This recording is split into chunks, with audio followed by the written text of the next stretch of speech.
Magandang hapon po. Nauwi sa pamamaril ang isang alitan sa Nueva Ecija na nagugat umano sa mabahong palikuran. Nahuli kam ang gulo na ikinasawi ng mismong nagbe-video. Nakatutok si Jamie Santos. Dinig sa cellphone video ang alitan sa isang solar farm sa General Tino, Nueva Ecija nitong alas 11 ng gabi ng February 15.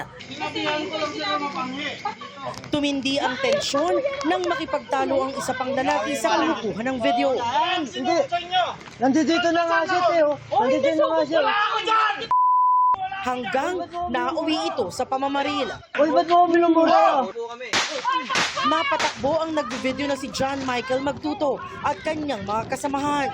Ay, tinamaan ako, pre! Pero si Magtuto tinamaan sa tiyan at hita. Tulungan niyo ako, uy. Takbo niyo na ako. Tara na, pare!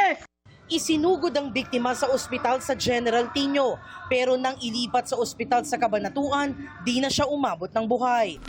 Inuwi sa Quezon City ang kanyang labi at ngayong araw inilibing.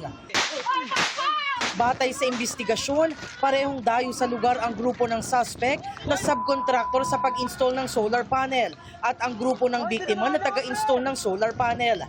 Habang nakikipag-inuman ng suspect, una umanong nagkasagutan ng kanyang kinakasama at ang grupo ng biktima.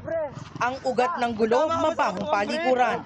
Ang sumugod po dito ay yung grupo po ng biktima. Sila po yung nanita at accordingly sa mga witness, medyo nakaramdam din ng konting takot o kaba yung sa side ng suspect. Kaya siguro po, bumunot na siya ng baril. Ang namaril na kinilalang si Flores Pula tumakas sakay ng pick-up ng kanyang kinakasama. Tinutugis pa ang suspect. Noong February 16, natagpo ang abandonado ang pick-up sa bayan ng Santa Rosa. Nakuha naman ng mga otoridad ang mga basyo ng bala. Bineberika pa kung may lisensya ang baril na ginamit. Mabigat po yung kinaso natin sa kasong murder. Kung maipapaliwanag niya po yung side niya, baka sakaling bumaba po ito hanggang sa homicide. Depende po yun sa pagsusuri din po ng ating korte. Para sa GMA Integrated News, Jamie Santos, nakatutok 24 oras. Arestado magtsuhing riding in tandem na namaril ng isang security guard sa Quezon City. Ang mga suspect nakipaghabulan pa sa pulis. Ang nahulikam na insidente sa pagtutok ni EJ Gomez. Sa kuha ng CCTV sa barangay West Camias, Quezon City, madaling araw noong Huwebes, isang lalaking nakasuot ng hoodie at may hawak na bag ang tumatakbo. Kasunod niya ang isa pang lalaki na naka-helmet at nagtutulak ng motorsiklo. Sa isa pang CCTV, iniwan ng unang lalaki ang kanyang bag sa gilid ng isang nakaparadang sasakyan. Ipinark naman ng pangalawang lalaki ang motorsiklo sa gilid ng sasakyan. Hinubad ang helmet at saka tumakbo.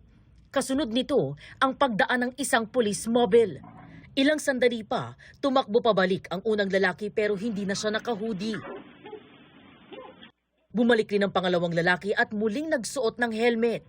Hinabol sila ng isang pulis. Sumunod ang police mobile. Ayon sa pulisya, suspect ang dalawang lalaki sa pamamaril sa isang security guard. Bigla na lang po na merong pong huminto na motor sa harapan ng gate ng pinagtatrabahuan niya. And then biglang tinutok ang baril at pinaputukan po siya. Ang driver ng motorsiklo ang gunman base sa pahayag ng biktima. Nakita raw niya ang mga suspect na lumiko sa sumunod na kanto. Sakto naman na dumaan ang police mobile. Yun yung dalawang tumatakas, sila yung bumaril sa akin. So yung ating dalawang pulis, isinakay agad siya, alika ituro mo. Pagkasunod nila, sakto naman nung pagliko nila doon, may nakita sila na nagtutulak ng motorsiklo. Nung lapitan nila, iniwan yung motor, nagtakbuhan. So yun naman na yun, nakuha natin sa CCTV na nagkakahabulan. Naaresto kalauna ng mga suspect. Na-recover sa kanila ang isang loaded na .45 caliber na baril at mga bala. Nakumpiska rin ang isang cellphone at 30,000 pesos cash. Bumiyahe mula Leyte ang mga suspect na magtiyuhin pala, isang araw bago ang pamamaril. Hindi rin kanila ang baril at motor. Kaya ka na pa, Masay. No comment.